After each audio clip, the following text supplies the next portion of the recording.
From the headquarters of Ramsey Solutions, this is the EntreLeadership Podcast, where I take calls from leaders like you about what it takes to win in any stage of business or leadership. I'm Dave Ramsey, your host, with over 30 years of experience in the trenches, scratching, clawing, digging, making a mess, cleaning it up, and occasionally taking home the trophy. That's what we're here for. We're here to help you move your business along. If you're looking for a dry, theory-based think tank, you're in the wrong place. We don't do that. This is leadership with boots on. We get her done every day, boys and girls. I deal with the stuff we talk about here all the time. I did today. Open phones here at 844-944-1070. You call, you leave a voicemail, and we'll put you on the air, maybe, after that. We'd like to hear your question. EntreLeadership.com/ask, and you can leave the essence of your question there, and we'll get back to you and make you a caller on the show as well. Ben is with us in Cincinnati. Hi, Ben. Welcome to the EntreLeadership Podcast. Hey, Dave. It's great to be on here. Honored to have you, sir. What's up? So I've got a family-owned engineering firm with about 12 employees, including my father and my sister, and we do revenue of about $2 to $3 million a year. Wow. And my main question is my dad's looking at me to take over this business in the next 5 to 8 years, and my sister's kind of been a problem in the business recently. Most recently, she has kind of taken some money, used the company credit card for things that are not business expenses. She's very disrespectful to my father at the business, yelling in front of him and yelling at him in front of other employees, as well as... How old is she? She is 32 years old. What is her problem? I mean, you don't get to do that other places. Well, that's kind of what I thought, and she actually got fired from her job prior to working at our family business for showing up late repeatedly. Is she an engineer? She is not. She runs part of the testing lab at the firm. Okay, so she got fired, so your dad gave her a job. Essentially. Okay. I mean, she does the job well when she does show up on time and actually... No, she doesn't. No, she doesn't. She's a butt. She might do the actual work well, but she's not a good employee. If she was a regular employee, you would have fired her. Well, that's where I would agree, but I feel like... No, period. I mean, if you had anybody else in the firm acting that way, you would have fired them, or your dad would have fired them. I would agree. And any normal business would. We don't do yelling and screaming and stealing money around here. Oh, my gosh. Okay, so what's the plan? Your dad wants you to take over the business, but you're supposed to inherit this relational problem as part of it, right? Correct, and that's what I'm not sure how to navigate that. I'm only 25 years old. So how old? And your sister's it's your older sister then? Correct. Okay, all right. Do we have a timeline on when your dad wants you to take this over? So ideally, I would start that process in the next 5 years or so, and then he would be out probably within the next 8 to 10, maybe 12. Okay.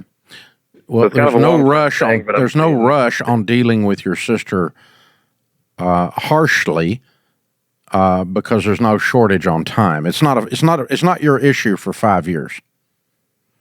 But once the transition begins, it becomes your issue. So you got 5 years for this to work itself out. It probably won't. So I can give you some ideas, okay? But so the guidance is this. If I were you, okay, my son went to work for us 12 years ago. He worked for a whole bunch of different people inside of Ramsey, not reporting to me. During that time, he was one of our top salespeople. During that time, he went into a certain digital area and helped them turn it around. The last thing he did is took over another business unit and increased its profitability greatly during the time he was in there. And so he earned his stripes. And then last January, we made him the president of Ramsey. I'm the CEO, and he and I are now working together. We're now running it together, and he reports to me for the first time. But during all of that, there was no, he nor Rachel nor Denise, who also sits on our operating board, have misused company funds or yelled or screamed at anybody. Okay? Now, so this is stuff we've talked through, though, and dealt with, not because of the same issues, but My friend Henry Cloud gives a great analogy or great metaphor that has helped us, and maybe it'll help you guys, okay? In operating a family business, you guys need to learn to wear hats. Now, are you an engineer? Yes. Okay. So your hat at work is that you are an employee engineer of an 8-person engineering firm, and you do engineering. And that's your job. That's it. You don't have any rights other than that. You don't have any expectations other than that. You get paid what engineers get paid, and you do work like engineers do work, and you're respectful to your teammates, and you listen to your CEO, which in this case happens to also be your father, but he's also your boss. He wears the boss hat, you wear the engineer hat, and you treat him at work like he's the CEO, because he is, and he treats you with respect like he does the other engineers, and he pays you as well, but not light years more as the other engineers. So everyone at work has a very clear role. You're wearing a hat. It says engineer. He's wearing a hat that says boss. And you are expected to behave in that way. He's expected to behave in that way. I don't speak to my children at Ramsey using my dad voice as an example, okay? So if I'm having a discussion with Rachel, I'll have as a Ramsey personality launching a book, it's the same tone, the same passion, the same direction that I would give John Deloney as I would give Rachel Cruz. You following me? Understood. Because I'm at work wearing this. Now, you need to teach your dad this because your dad sucks at this concept. You follow me? Okay. I follow you. I would agree. We need and then he can sit down, and maybe you can join if you want. You probably shouldn't say anything if you join, but you can say, hey, we're learning a new concept here, sis. And the concept is hats. When you're at work, I'm going to treat you like a team member. And you're going to treat me like the CEO. And you're going to treat other team members like team members, not like you're the daughter of the owner who's some kind of entitled heiress, princess, witch, jerk lady, right? Right. And you're not going to do that anymore. Okay, so you're going to act like a high-quality team member, and you're going to get paid like one, and when we're at work, I'm going to treat you with that respect. You're going to treat other people around here with that respect, and you're going to treat Dad like a CEO and Brother like a fellow co-worker, because Brother's an engineer, and you run the test lab. He's not your little brother at work. He's a fellow co-worker that's an engineer. He might be smarter than you. He probably is. Don't say that. I'm kidding. But you follow me, all right? I'm not going that far. I'm kidding. I'm messing with you. But you follow me? Okay. So we're wearing hats. Now, everybody, when we go home and have Thanksgiving dinner, you know, we can have a good political argument or COVID discussion or argument or whatever it is we do at Thanksgiving, because we all got to argue about something at Thanksgiving. And we take our hats off, and it's, you know, it's Papa Dave and Rachel, the conspiracy theory girl. And, you know, we have Thanksgiving dinner, right? And we have fun, and I got babies bouncing everywhere, and we got too many dogs in our family and all this, and they're running around everywhere. And I'm, you know, and I kind of sit in the background, just watch the circus at this point, because I'm really not in charge. But I change hats. I put the Papa Dave hat on at home. Okay? Does that make sense? Got it. That makes a lot of sense. And so, and what that does, then it gives your dad permission, once he sets the table this way, to hold your sister accountable to reasonable behaviors at work. And that is, we don't steal money, we don't misuse funds, and you definitely don't yell at people. You would get fired anywhere else for doing that, and you will get fired here for doing that. And if he won't set that table, she's going to be hanging around there, and it's going to get darker and darker and darker, and the thing that you inherit is going to be a toxic mess. You're going to lose productivity. You're going to lose your talent, because nobody wants to hang out with the witchy heiress who's living on the edge at all times and ready to slit your throat, and has permission to do so because Dad's sanctioning it by not dealing with it. And you're going to inherit this, and it's not going to get better. It's going to get worse. It's going to get black and dark and ugly by the time you get a hold of it. So if your dad will go ahead and take care of this now, your sister either will straighten up or she won't be there by the time 5 years comes along. Understood. And that's really just adults being functional adults. So what we've also learned, Ben, and this is one last thing, grenade to throw in the middle of this, and you can do with this what you want. I'm not going to ask you about it because it's unfair. I've already poked around in your stuff enough. But we've found with family businesses that the family business is only as functional as the family is. If the family has dysfunctions, they will show up in the business. And something about your dad and his daughter's relationship is dysfunctional, codependent. He allows her to do stuff, get away with murder, whatever it is. And now that has invaded the business space. And I'm guessing, I don't know, I may be wrong, but we generally find that as dysfunctional as the family is, the family business is also that dysfunctional. As functional and good boundaries and good healthy conflict. I mean, the Ramseys argue. Don't misunderstand. We argue. We argue at business about business stuff. Rachel and I in an operating board meeting go at it sometimes, but also go at it with other operating board members. We argue around here. We do healthy conflict. We're arguing about which play to call to put the ball in the end zone and win the Super Bowl. But we're not arguing about, somebody having a temper fit. We just don't do that crap. It's not an option here. Nobody wants to work with people like that. So that's what you get into. Ben, it's a really good question, especially at 25 years old. You're very wise to look at this now. If this does not get fixed in 5 years, by the time it gets handed to you, you're not going to want the business. This is the EntreLeadership Podcast. Your business is humming, but now you're falling behind. Your team's buried in manual work. It takes forever to close the books. Arriving at one source of truth is like pulling teeth.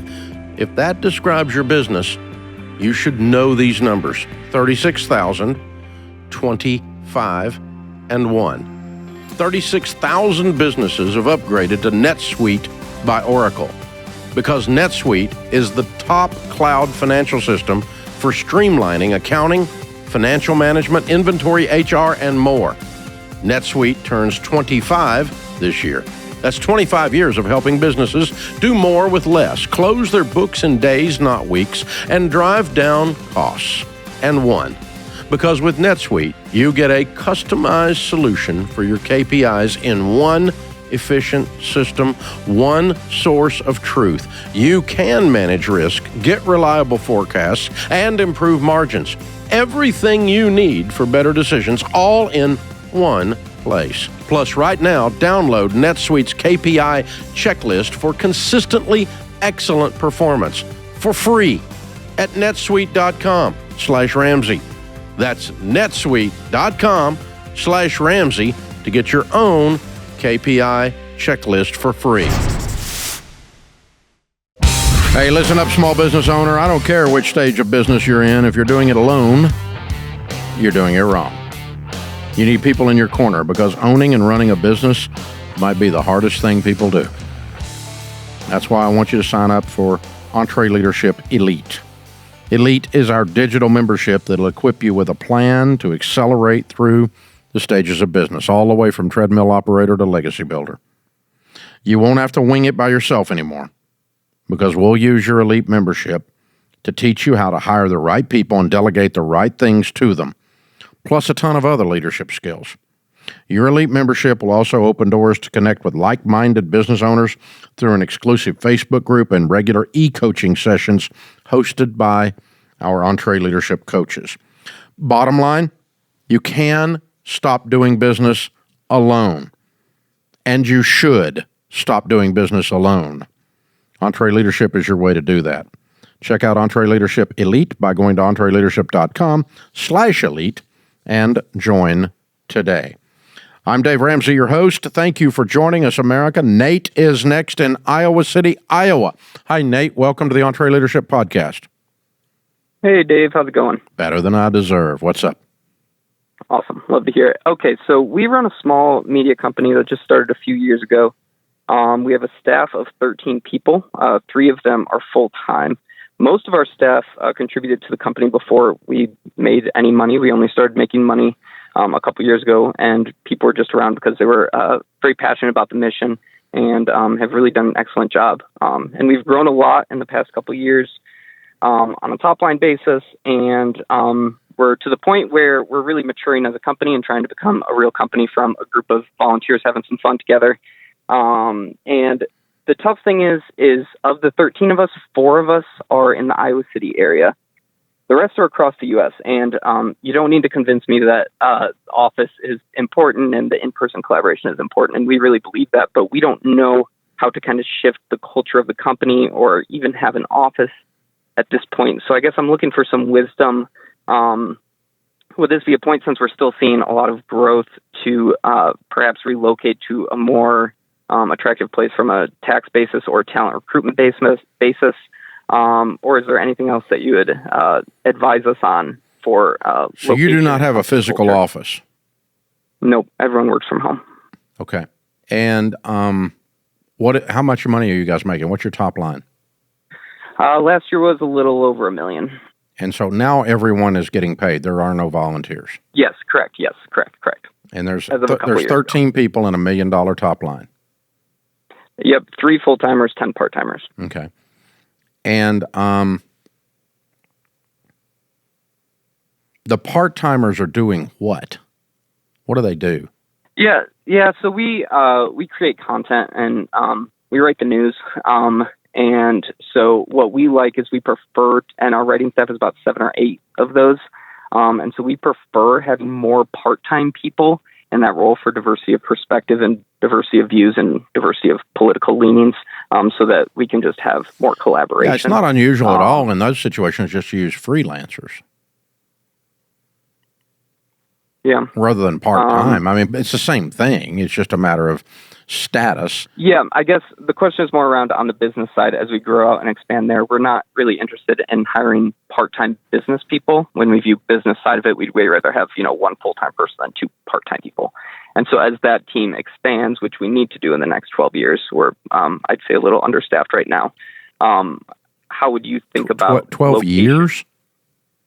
No, I'm sorry, 12 months. Okay, it makes more sense. Okay, I thought, whoa. All right. Okay, so what do you think, if your dreams come true at the end of 12 months, what's your staff look like? On the business side, we maybe have 5 to 6 full-time people, and the writing team really doesn't need to expand at all. Okay, so you would have, but right now you have 3 business people. We have really 1 full-time business person, okay. And then 2 part-time business people. Yeah. Oh, okay. Where would you move? We could have the flexibility to move somewhere that would be appealing from a talent recruitment perspective. So, Colorado. There's also the, since we're a pass-through entity, a benefit of somewhere like Tennessee or Texas. I guess that's what we're trying to balance, is how important is that versus staying put, and how can we foster a good culture while we are all, not in an office together. Well, you're going to be bringing the office together, or you're going to struggle with the culture. That's period. Zoom even called their people back. So you've already made that. Yeah. We've already made that assumption, you and I, in this conversation. All right. So, so the only question is, are we going to do it in Iowa City, or are you going to do it somewhere else? And you need to decide that, I guess. And I don't know. I mean, can you recruit enough business people to do the business you want to do in Iowa City? I don't know. I assume you can, but in a larger, more metropolitan area, 3-4 times that size, would you have a larger pool to pull from? Yes, you would, and it'd be easier to attract people to come to live there and that kind of thing. So, yeah, you need to decide if you're going to make the move or not, if it's worth it. And then you need to look at the overall business model of the part-timers and full-timers and all that, which just sounds like you've kind of parsed that through in your mind on how you're going to do it. And so, once you make that decision, then you go get an office and you tell the business people, we're going to be here. And the part-time, and you're going to allow the part-time model to work from home and collaborate with technology, right? Yeah. So, yes. And so what questions should we be thinking through in making that decision of whether it's, hey, let's stay here, or hey, let's move there? What are the sort of questions you would think through? Where I want to live and raise my family is primary. Number 2 is, can I accomplish my goals if I stay here from a business perspective? And meaning, what are the big blockers here? It sounds like it's a pool of talent. Am I going to be able to get the right kind of people to work here to do the things I want to do in the next 12 months, 24 months, 36 months in order to open an office and start building the business side of this media operation out and make this thing more and more and more profitable and get a little more structure to it, more processes and systems for it so it runs smoother. And, you move from Pathfinder to Trailblazer is really what we're talking about. And can I do that feasibly there? And if you've said, okay, I don't like the tax base, I think the talent base is too small, the population center is too small to have the kind of talent I want, and I think I can find a place that I would love raising my family that's different than this, then you would move. But an example where we didn't move was Ramsey. In the early days, I was in the talk radio business primarily. And we're growing one of the largest talk radio shows in America. And, we've got 680 stations now that carry the Ramsey show. But in those days, it was 100. And the people in the talk radio business kept telling us, if you want to be a national figure in the talk radio world, you're going to have to live in New York or LA because that's where it's always done. And I said, well, I can do New York and LA for about 3 days, and then I'm coming home. So we're not doing that. If you live in New York or LA, I love you. That's fine. I'm not living there. And I love Nashville. I grew up in Nashville. I'm not leaving. Nashville is a tech center. It is a center for talent. So technology and talent, especially around the media world, is all over the place here. It's a major center for that. It's not LA and it's not New York. Thank God. And so we're not leaving. And so turned out I was right. I could do what I needed to do here, and I whipped the people's butt that said it couldn't be done unless I left here and went to LA or New York. So that's an example. But what I did there was simple. What you and I are doing right now, we analyzed, can we do it from a talent pool perspective? Well, I knew there's people that run soundboards and, sound booths and radio and broadcast things and recording. Nashville's a country music. It's, Music City, USA, for God's sakes, So I've got the talent pool here to do the technical stuff I need to do. I knew I could attract the business. It's a major metro area. The tax base is great. I love the value system and the people. It's where I grew up. So I stayed, even though I had people saying you couldn't do it. So you've just kind of got to make that type of a call, Nate. And I don't know. I don't have a strong opinion on your situation as to whether you can do this. I think what you've got to have in your head is, can I visualize running a much more traditional business than you have run to this point in an office with 6 or 8 business people running systems while we have these farmed out part-time content collaborators, contributors, that are out of the office?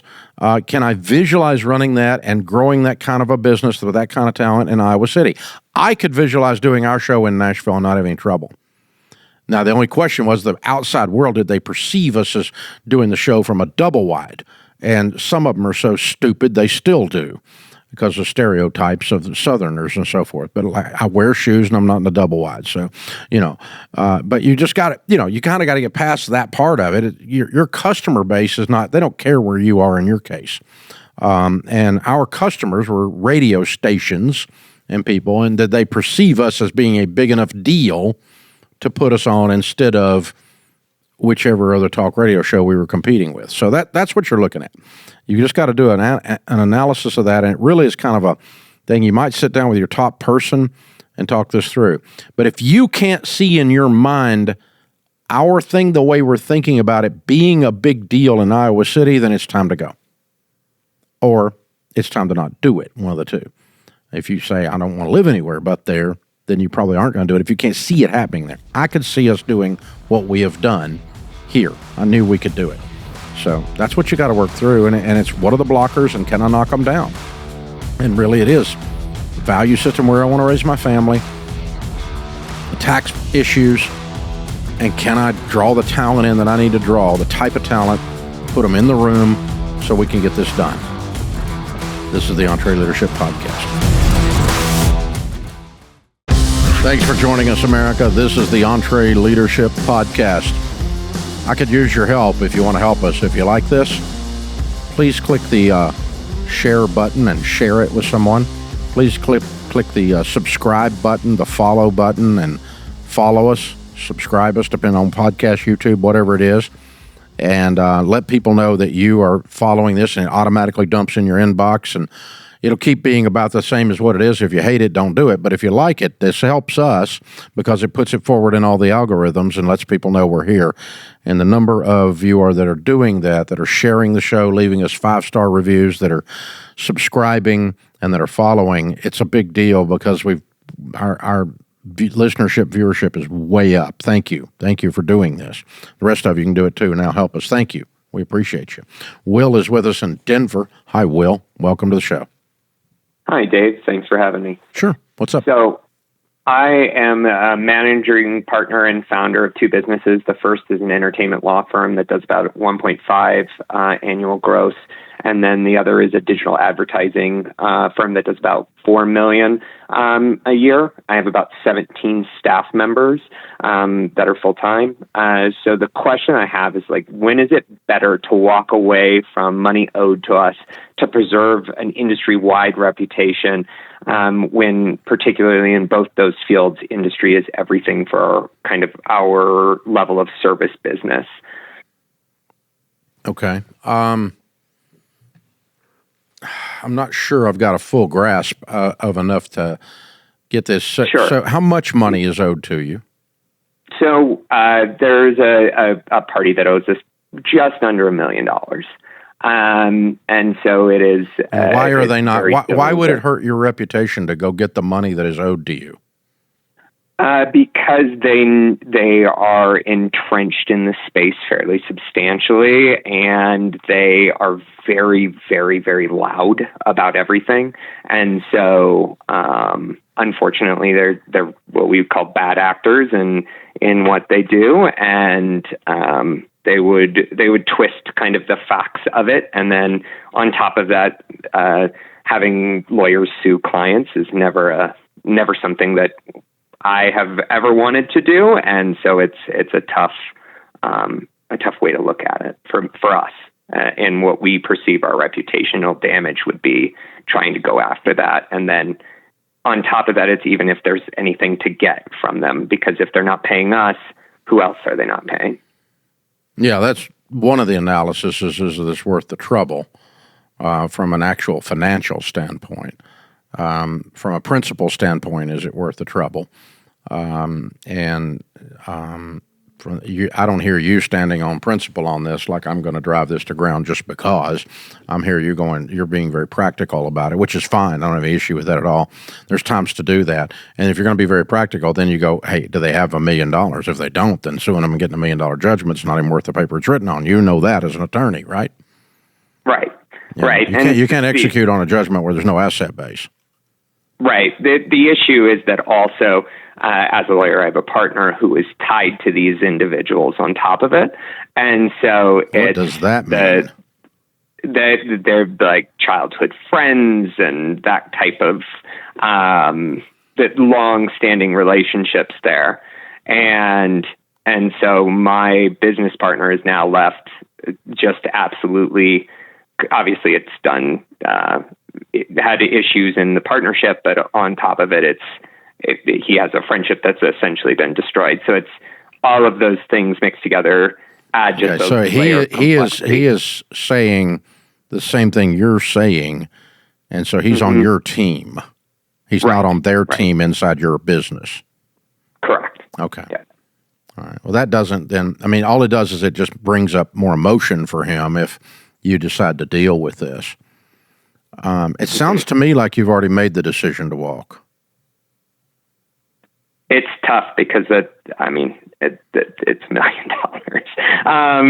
It's a lot of work and time and effort, and it was the sale of a business inside of it as well. And so it's just.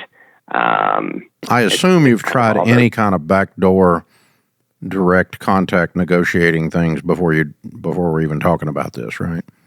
Yeah. Yes, and it's been met with just belligerence and these people are buttholes, yeah. Yeah. Okay, so they're a large actor in the space. If you never do business with them, is there room for you? Yes.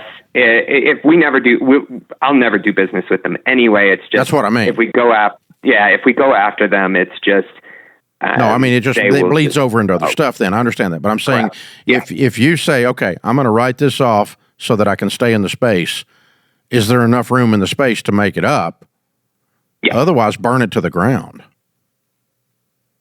Got it. Yeah, there's enough room. Okay.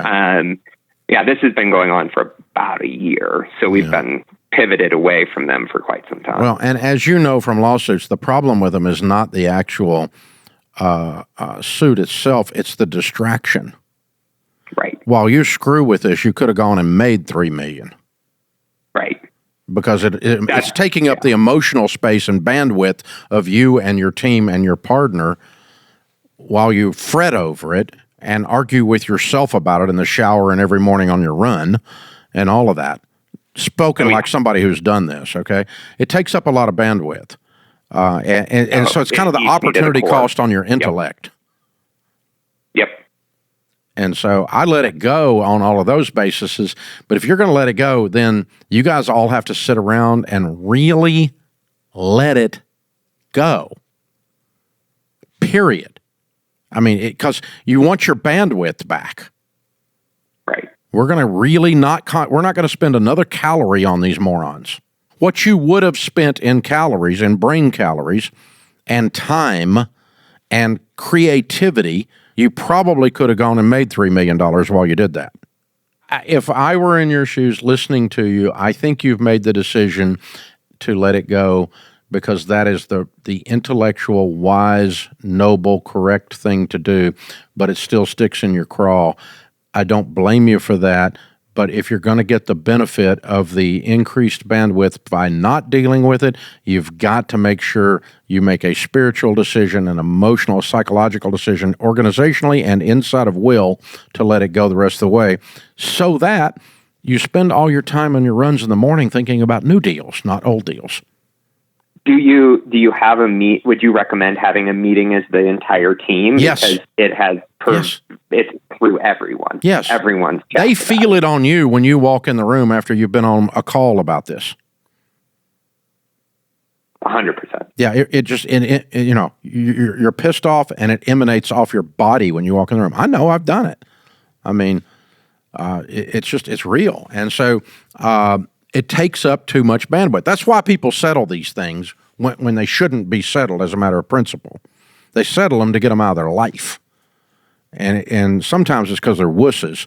But in your case, you're saying, I want it out of my life. I'd rather have a good life, a creative life, a life that's forward-looking, and when we know that we're not going to step within 10 miles of these bad actors, these are bad men, they're evil men, and we are not women. We're not going to do business with these evil men and women. And they lie, they make up stuff, and they don't pay their bills. And we're not going to do, and you've really got to shut it down. And I'll be honest with you, it's not easy to do, but I've spent some time doing it myself, and it's worth it. It's worth it. It's kind of in a warm and fuzzy thing, and it's not that at all, but it's almost like the benefit of forgiveness is as much for the person who forgives as the one that they forgive. Ooh, forgiveness on this one. I think I can move past it, but I don't know. No, I didn't say reconciliation. I didn't say reconciliation. I said forgiveness. Okay. There you go. Fair enough. I can forgive someone that steals my wallet, but I won't leave it in the room with them again. Understood. That's the difference in forgiveness and reconciliation, okay? Yeah. And so you don't have to be reconciled to a dad-blame crook. I know where they are. They lie, they cheat, they're a pathological liar, bad actor. They'll get theirs. I'm moving on. I'm not going to be in the same room with them again. And if I am, it's going to be at a distance with a 10-foot pole. And I'm going to not ruminate on this. I'm not going to drink a bottle of poison every morning and wonder why they're not dying when I'm the one drinking the poison. Spoken like someone that's been here. I can hear that because that is what it feels like every day. Yeah.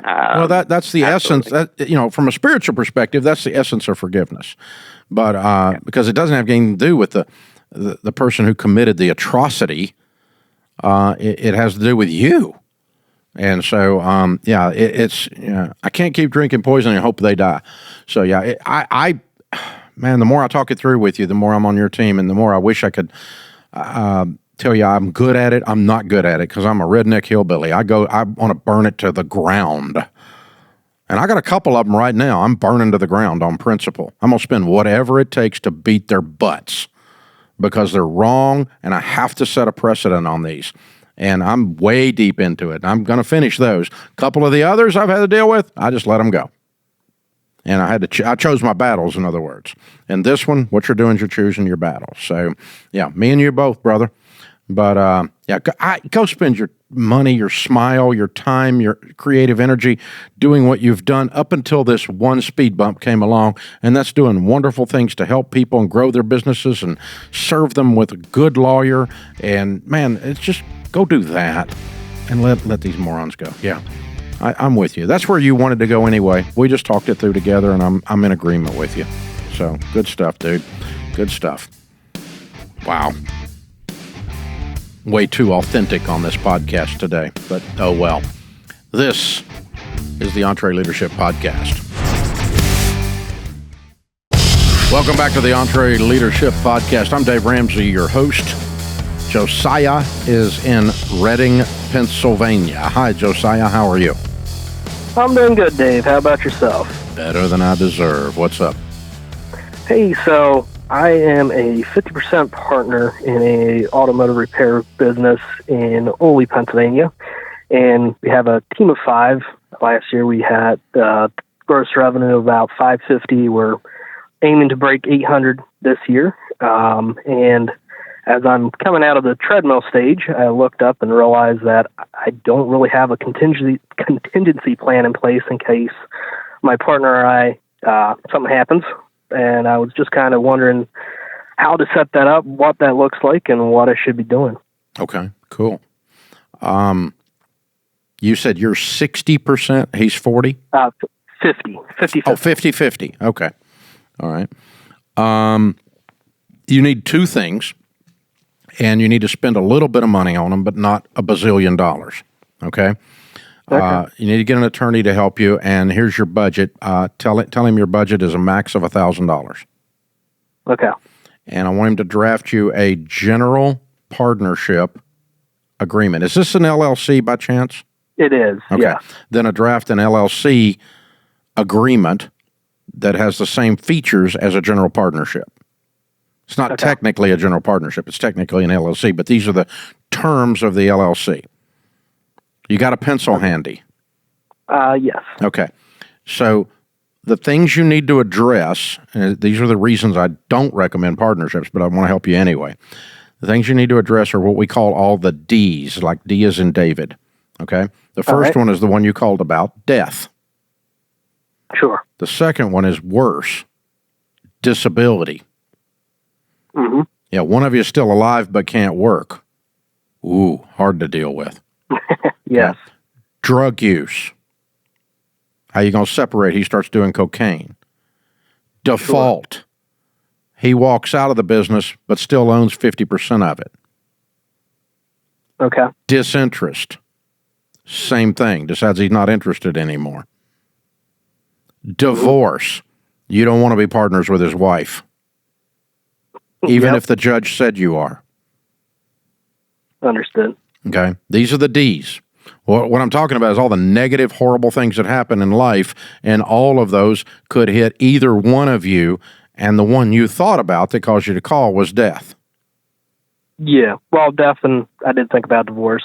Okay. And that side of it, but yeah. Yeah. Not really, though. Well, and the other one would be something along the lines of retirement. How do we end this? Mm-hmm. So the point is that you start these things without an agreement, and it blows up, and it's turned into a dadgum actual business with $800K top line. Way to go! Congratulations. Thank you. But you never entered it thinking how it might need to end. No. And you have to think about how you need to end it. And so each of those D's, and maybe some others that the attorney can suggest, need to be addressed. What happens in the event of divorce? In the agreement, and you guys agree on that and sign it in advance. Okay. Okay. And you can make the terms of the LLC be no one other than one of us can own stock in this LLC. So in the event of divorce, his stock has to be turned over to you, or he keeps it, but it can't be turned over to someone other than one of you. Okay.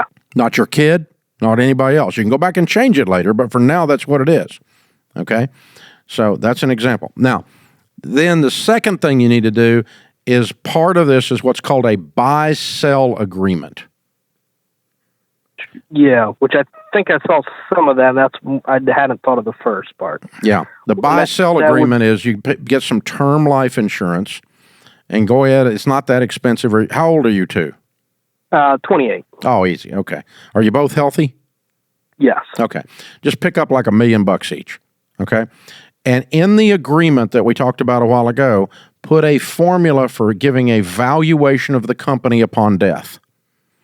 So if you die 3 years from now and it's running $1.2 million around there, top line, what value are we going to place on the company? And I'll give you a suggestion. Okay. 4 times net profit after all salaries, including you two, are paid. Okay. Okay. And so let's say you made $100,000 that year net profit on that formula. After you two were paid a salary, you still made $100,000 net profit. You took 50, he took 50 as additional profit beyond your salaries. One of you died that year. Then you'd have a $400,000 settlement with his widow if he died. You'd have $1 million life insurance policy on him, and you are the beneficiary of it. And you're required in the buy-sell agreement to use that money to buy out his widow. So he dies, you get $1 million from the life insurance policy, you're required to use it to buy his widow out at 4x of net. That's a buy-sell agreement. And since I know we did something that you don't always like, we actually own the property that the business is on. Same thing. Business agreement. Same thing. Okay. Same thing. It's probably a separate agreement, but it probably has the same terms. Okay, fair enough. You would buy out the business for X multiple of net profit, and you'd buy the property out for 50%. Or really, it should be, if you sold the property, you would not net 100% of appraisal. You would net about 88 or 90% of appraisal after expenses, right? Sure. So her half would be worth half of 90% of appraisal. Sure. Okay. That makes sense. Yeah, my estate plan is set up where if some of our real estate, if one of the kids wants to buy the other one out on the lake house with some other stuff, or they want to do a deal, they do it at 80% of appraisal. Because if they all just sold it and piled up the cash, that's what they'd have. That makes a lot of sense. Sure. So 50% of 90% or 45% of appraisal, or something like that, and a multiple of net. And you can buy the real estate for X and the business for Y. And as a matter of fact, you're obligated to do so because you're the beneficiary of this life insurance policy, and vice versa. Okay. And that's a very standard thing that's used in businesses, small businesses in particular, family businesses sometimes, to buy out the other one in the event of death. Much more difficult in disability. Okay. And would there be, should we be looking into long-term disability insurance for both of us just in case? Yes, but it's going to be expensive in your world because you're turning wrenches. Okay. If you fly a desk, it's less expensive than if you wear a blue collar. Sure. Because it's based on your job description more than it is your age and health. Where the life insurance is cheap because you're 28 years old and you're healthy. Yeah. The disability insurance won't be that cheap. But check it out. Get with an independent insurance broker and check it out. And you may want to put that stuff in place anyway, and you can use some of that money. You won't be lump sum, but you'll have some monthly money there to support him because he's no longer going to be getting a salary, and that takes some of the pressure off of him owning half of the business. But sometimes people say if you can't participate in the day-to-day in the business, you're no longer an owner. You forfeit your stock. Sure. That's pretty harsh, but that's one way of doing it. It's clean. Because it's okay, like the first 2 weeks he's sick, you want to help him and take care of him. 25 years later, you're not going to be real thrilled doing that anymore. Yeah, understood. Being forced to do it. You may want to choose to do it as an act of grace, mercy, and generosity, but you don't want to be forced business structure-wise to do that ad infinitum, forever and ever in perpetuation. So, yeah, that's the thing. So address the D's in the LLC agreement, do a buy-sell, put a formula in place, fund it with term life insurance. Now, the dadgum insurance people will try to get you to buy whole life. Don't do it. Buy yourself a 20 or a 30-year level term insurance from Zander. They'll set that up for you. It's real easy to do. It's very standard process here. It's done all the time. And all of these are the reasons that I don't do partnerships, because they all have an end, and it's usually messy. You're in it, so I'm not picking on you, Josiah. But if I'd have caught you ahead of time, I'd have structured your business different than 50-50. Anything with two heads is a monster. The only ship that won't sail is a partnership. These are our sayings around here. But it's because any one of these bad things happen, you got a freaking mess on your hands. And you got no clarity right now. You need the clarity at least, and that'll help you get there. So, good stuff. Hey guys, remember, better a wary warrior than a quivering critic. Leaders serve. Leaders are active, not passive. They act on principle, not appearances. This world needs more high-quality leaders. Please choose to lead. I'm Dave Ramsey, your host. Thanks for listening to the EntreLeadership Podcast.